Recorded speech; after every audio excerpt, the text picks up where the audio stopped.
Hello everybody, my name is Maria Frazier and I'm here to show you how to pass your introduction video.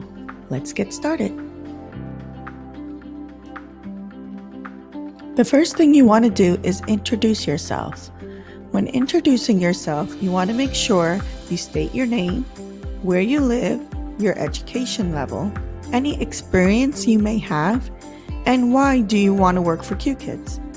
Remember, this shouldn't take too long. It should only be 1 to 2 minutes max. The next thing you want to do is tell or read a children's story. Now, when reading a children's story, you want to make sure that you are animated and you want to make sure you use lots of gestures.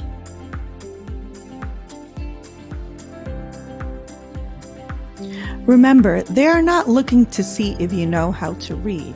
They already know you know how to read. They're actually looking for your facial expressions and any gestures you might use. For example, use syllables to break down a word.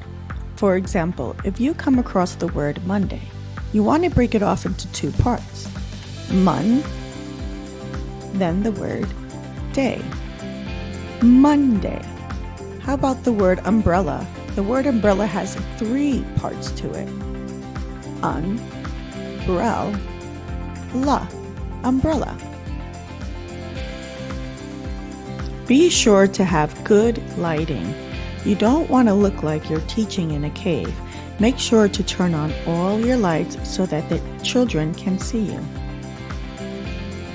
And of course, you want to make sure you have a clean background. This will be less distracting for the students.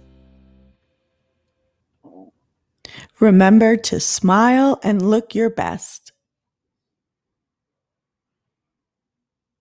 Thanks for watching. Make sure to like and subscribe.